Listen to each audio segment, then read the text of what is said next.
자, 이제 트리스 이론 31번부터 40번까지 공부해 보도록 하겠습니다. 트리스 이론 31번째, 다공질 재료입니다. 다공성 물질을 이용한다는 건데요. 다공이라는 것은 구멍이 여러 개 뚫려 있다는 얘기죠. 예를 들어서 요새 나오는 기능성 등산복 같은 경우에 공기라든가 습기는 통과하고요. 물은 통과하지 못하는 기능을 가지고 있죠. 방수 기능. 그래서 비가 와도 우비처럼 착용을 해서 흘러내리고요. 공기와 습기는 통하기 때문에 습기가 차지 않도록 그런 하는 것이죠.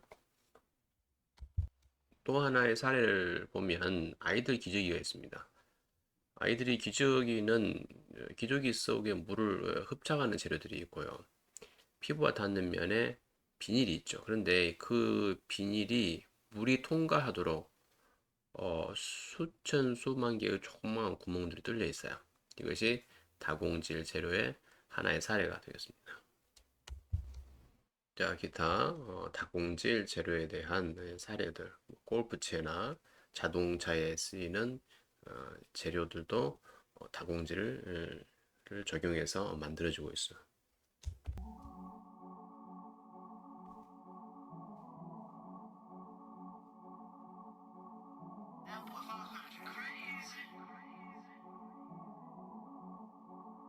Thai Productions.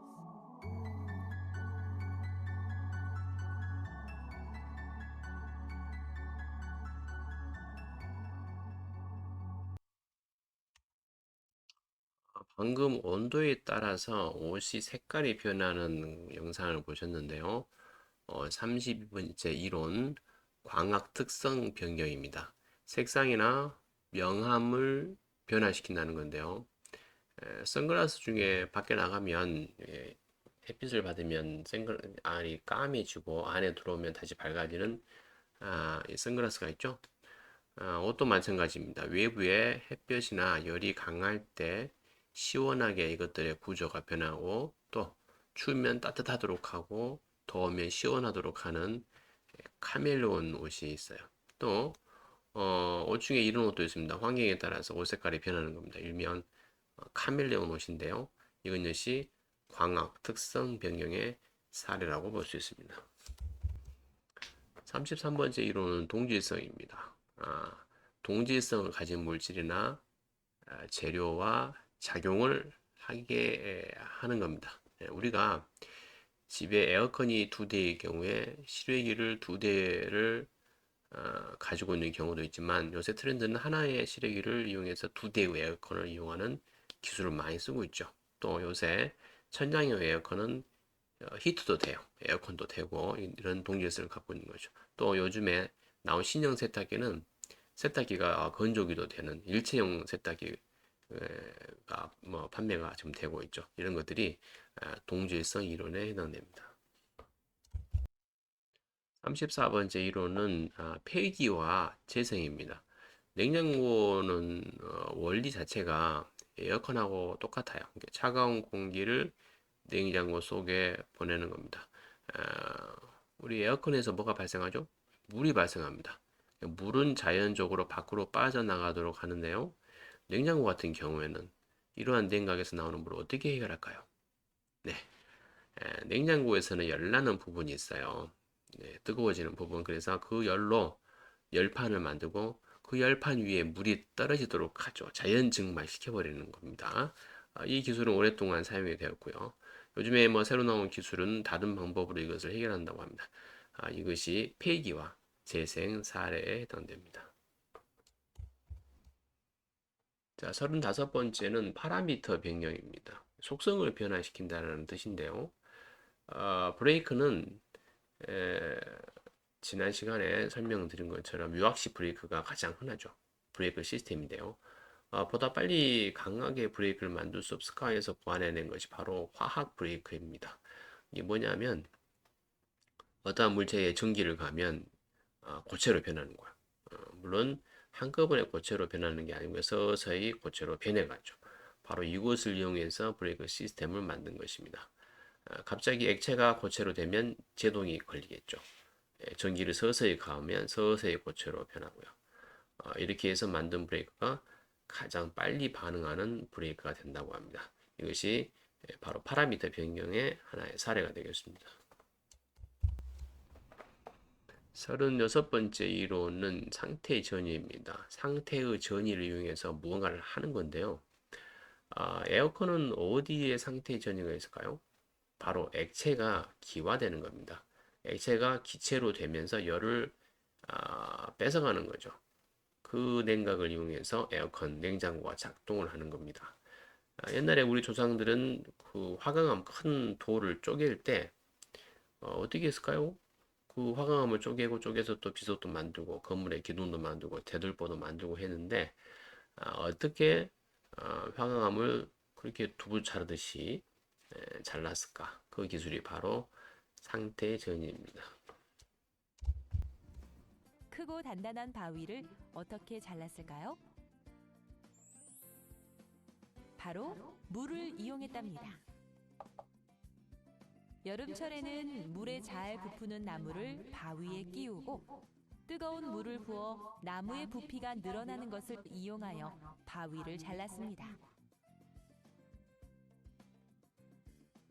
또 추운 날씨에는 바위에 구멍을 여러 개 뚫고 그 속에 물을 부었는데요. 물이 얼면서 부피가 늘어나면 그 힘으로 바위가 갈라지도록 물의 상태 변화를 이용한 것이랍니다. 자, 상태 변화를 이용해서 바위를 자른 그 내용 영상으로 보셨습니다. 상태 전이죠. 상태 전이의 사례. 자, 37번째 이론은 열 팽창입니다. 사물의 팽창과 수축의 현상을 이용한다는 것인데요. 바로 여러분 잘 아시듯이 그 온도계.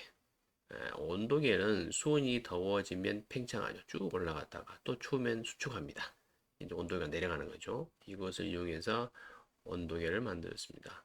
또 아까 좀 전에 나무의 팽창을 이용해서 잉카라는 다른 나라들은 쇠의 팽창을 나무가 아니라 쇠의 팽창을 이용해서 나무 대신에 그 뭐죠? 석재를 이렇게 자르고 했다라는 거.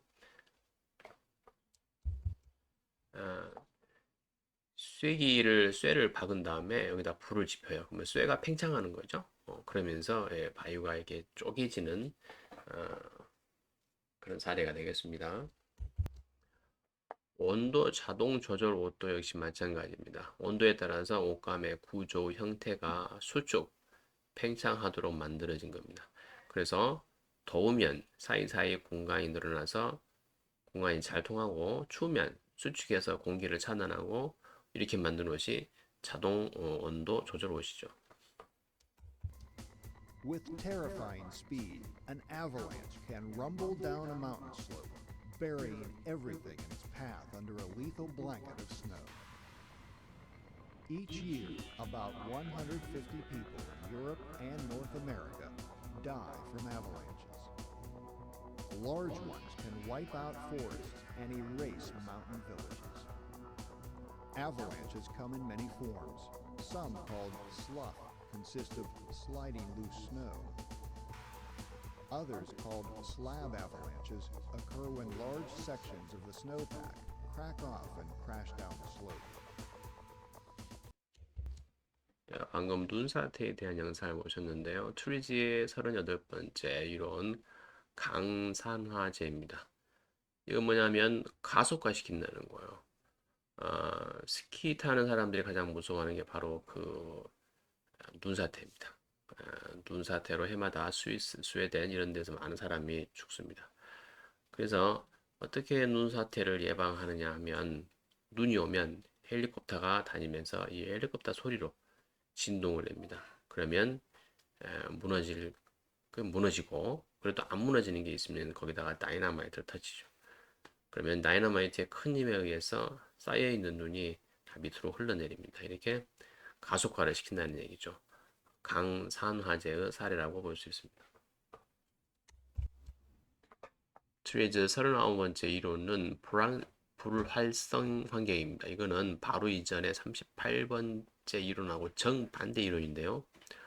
옛날에 대구 지하철 사건 이후로 그때 굉장히 많은 사람들이 지하철 안에서 화재에 의해서 사망했죠. 그 이후로는 지하철 안에 있는 의자의 시트 이런 것들이 전부 불연성, 불에 타지 않는 것으로 바뀌었어요. 불활성 환경의 대표적인 사례입니다. 불활성 환경과 실내 건축과 관계된 것을 대표적인 것이 방염이죠. 방염 성능, 방염 필름, 불에 타지 않는 마감 재료를 쓰도록 법으로 규제하고 있는 거. 또 우리가 이제 재료만 가지고 얘기할 게 아니고요. 좀 더 확장해 보면 학교 주변의 사행성, 오락성 시설, 단지 이런 거 법에 의해서 학교에서 100m, 150m 안에 클린존이라고 해서 영업을 하지 못하게 하고 있어요. 이것 또한 불활성 환경 사례라고 볼 수 있습니다. 자, 이제 트리즈의 마지막 이론 40번째입니다. 복합 재료인데요. 복합 재료라는 것은 종류가 다른 재료를 짝지우는 것입니다. 단독의 재료로는 얻을 수 없는 특성을 지닌 한 소재죠. 한 가지 물질로 이루어진 재료와 달리 복합 재료의 미세 구조는 일정하지 않고 연속적이지도 않으며 상위 두 가지 이상인 다상의 상태를 말하고요.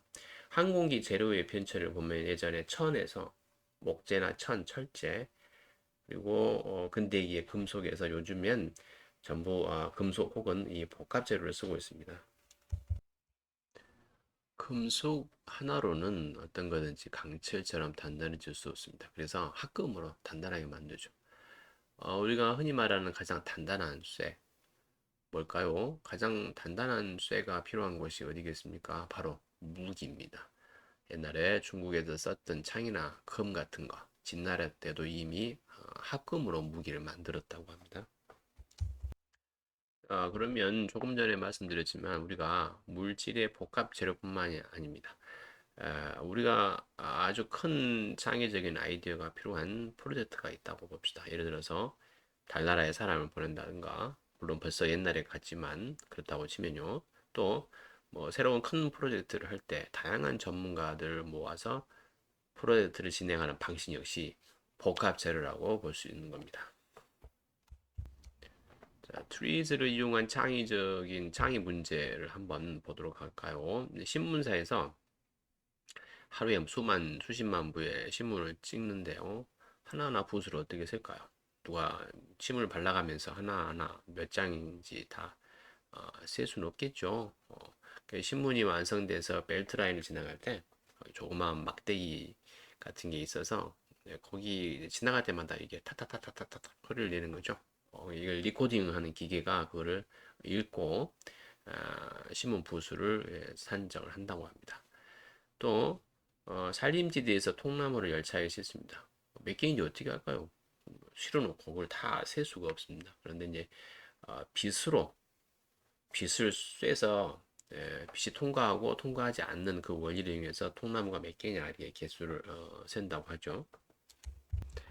트리즈의 아주 유명한 사례 하나에 대해서 알아보겠습니다. 이것은 미국이 우주선을 처음 우주로 보낼 때 발생했던 하나의 문제였는데요.